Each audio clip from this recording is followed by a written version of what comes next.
Please get ready for the passage.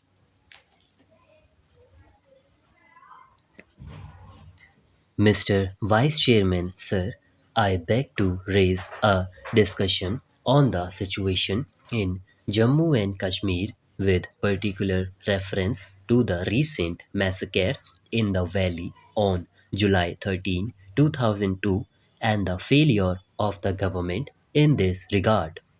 This massacre is yet another indication that the terrorists can strike at will in Jammu and Kashmir. We all know that this incident took place when our armed forces have been fully mobilized on our borders for over 8 months now, and the government had also armed itself with a draconian anti terrorist law.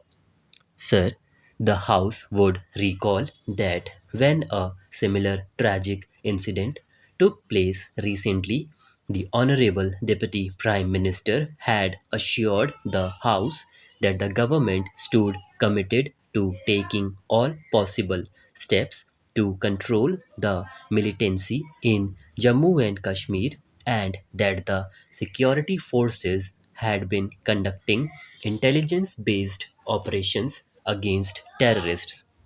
We have also been told on behalf of the government that based on the report of the group of ministers, the security system, particularly the intelligence gathering system, had been greatly strengthened.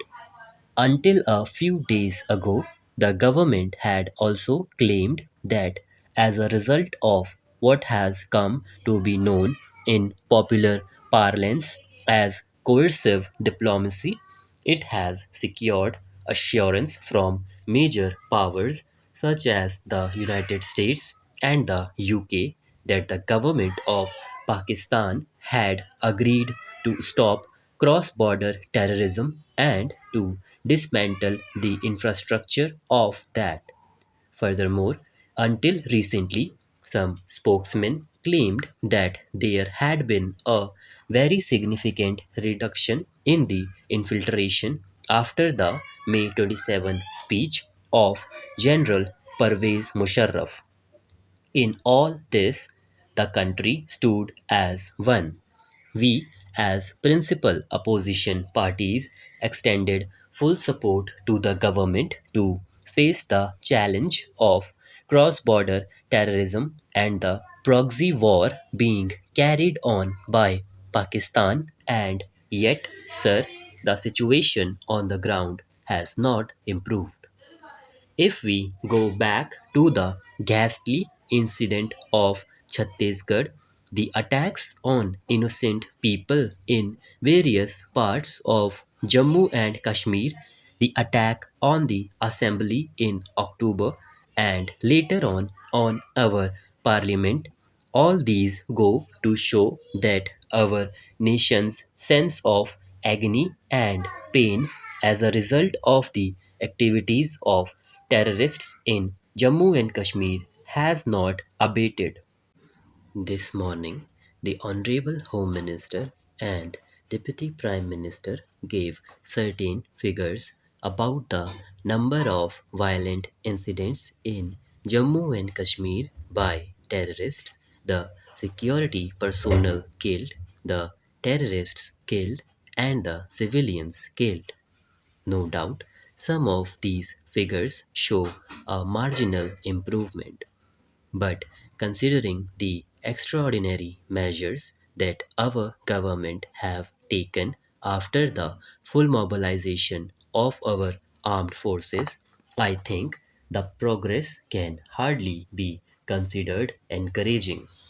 Therefore, we would like to know from the government as to what their plan of action is to deal with this continuous pressure that is being exercised by the acts of terrorism perpetrated from across the border.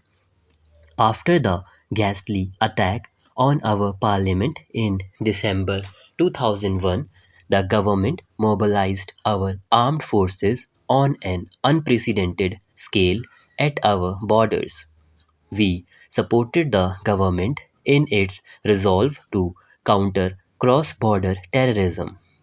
Until a few days ago, the government spokesman had been claiming that this exercise in coercive diplomacy had yielded positive results in that the international community, led by the United States and the UK in particular, had sufficiently pressurized Pakistan to give an undertaking to stop infiltration across the line of control in Jammu and Kashmir and also to dismantle the infrastructure of terrorism in Pakistan, including Pakistan occupied Kashmir.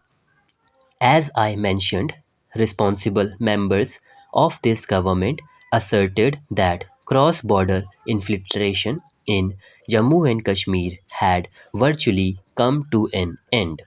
However, more recently, the tune has changed.